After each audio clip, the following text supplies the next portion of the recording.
It's not as if scientists haven't taken UFOs seriously. Astronomers have been listening for signs of life beyond our galaxy for more than 50 years. Today, these 42 high-powered radio antennas in Hat Creek, California, continue that search for extraterrestrial intelligence. It's called the SETI Institute. In the movie Contact, Jodie Foster plays a SETI researcher who picks up a signal from outer space. Her fictional character was loosely based on real-life SETI astronomers, like Dr. Jill Tarter. The chances of success in SETI are difficult to estimate. But if we never search, the chance is 0. Scientists have yet to make real contact, but some UFO enthusiasts ask, why are these researchers spending millions searching for signals from space when they claim aliens have already been here? There it is. Oh, I got it. I don't know what the hell it is. Unlike many of the experiencers we talked to who claim to have seen UFOs, And I looked out and there was this big red blinking UFO. or claim they were abducted, So it went over this way. It went southeast, basically. Stan Romanek's story may be the most incredible. What the hell is that thing? Not only does he capture his alleged sightings on video, Do you guys see it too? he has more independent witnesses, It was right over our heads practically. more documentation, more so-called proof of extraterrestrial contact than anyone else. All right, we have an extraordinary story out of Denver. He's appeared on Larry King Live with his video. Stan Romanek is the man who claims to have shot footage of an extraterrestrial.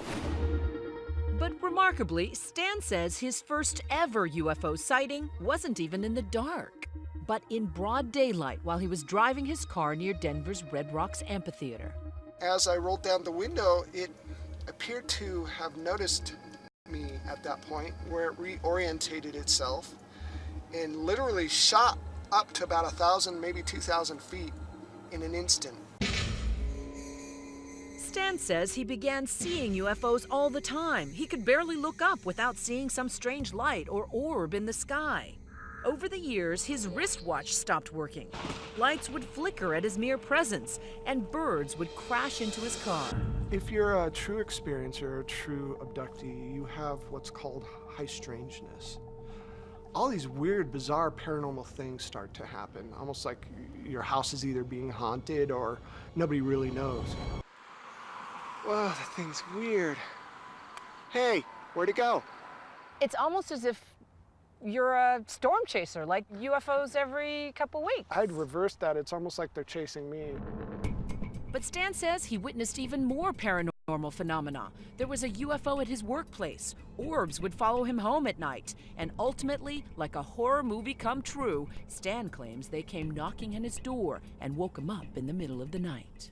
You thought it was kids Yeah, I wearing thought it masks. was, well, either kids or very small adults. They were almost a little bit too big to be kids, maybe teenagers. You Either thought they it was were- robbery. Yeah, they were playing a joke or they were here to rob us. As I got closer, I started wondering if they were really masked because I could see the veins in their head. I could see their facial movements. I could see their mouth move. I could see their eyes blink. And I started to get frightened. So what happened? Unless you have this happen to you, it's kind of hard to explain, but suddenly a thought popped into my head. So you think they were communicating with you telepathically? I can't explain it any other way. I know what I experienced. Suddenly, Stan says his mind was filled telepathically with unexplained images. All of a sudden, bam, bam, bam, images, thoughts, images. And what were the images? I had images of this horrible catastrophe, you know, winds so strong it's scouring the pavement off the earth, forests burning, devastation to the planet, So you were seeing scenes from an apocalypse. from some kind of apocalyptic thing. And when it was over, I'm going, when's this gonna happen? Is this gonna happen? Is this really gonna happen? Because I was pretty much in tears by this point. I was so terrified. You're convinced that the aliens were trying to send you a message. That's what this is all about. And yet, Stan, from somebody who's listening to your story, it sounds like just that. It sounds like something you made up. If you're a skeptic like I was, and trust me, I was in the same boat you were, it's like, oh, you guys are crazy. But every time I think that, something else happens to prove that I'm not crazy. Is Stan crazy? Is he crazy? I don't believe he's crazy. He's absolutely seen something. Things have actually happened to him. I know that, just from talking with him, from seeing some of the evidence. The Garen cattle mutilation case was really interesting because you can UFO investigator Chuck Zurkowski says Stan's story is supported by more than just shaky video and grainy photos of bright lights or orbs in the big city sky. It's one thing to say you've seen something that's unknown. It's another to say, I've been abducted. Well, you would have the evidence, the physical evidence that's occurred to him. The marks on his legs, the marks on his body, the implants. That's right, implants. This is just some of the evidence Chuck is talking about. See the dot in that X-ray? Stan claims it was an implant doctors found after a so-called abduction. When ABC News asked for an independent medical assessment of the implant, Stan says it suddenly disappeared. There's also these photos of marks on Stan's body, which he says were the result of alien testing. And they're usually in triangles, perfect triangles. You can measure them, and they're like an inch by an inch by an inch by an inch. One could argue, Stan, that these are self-inflicted. Yeah, they could argue that. I found some on my back, didn't even know I had them. Now, how can I reach in my back? You know? There's always an argument for everything, you know? Just because somebody can fake something doesn't necessarily mean it's faked. Which brings us to the physical evidence. Stan says he found these photos on his camera after it went missing for a couple of days. Stan actually believes this is the face of an alien.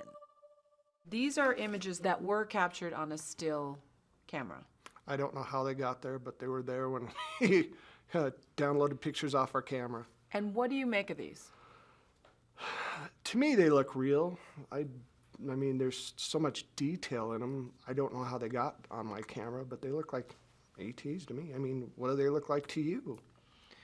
You know, I'm a skeptic, Stan, so I think it looks like, you know, I think it looks like, you know, Halloween mask. Okay. Maybe you're right. But do Halloween masks have that kind of detail? Well, this looks like it could be shadows. Could be. Skeptics argue Stan and others like him are just seeing what they want to see. How do you know that Stan isn't putting on a great big hoax?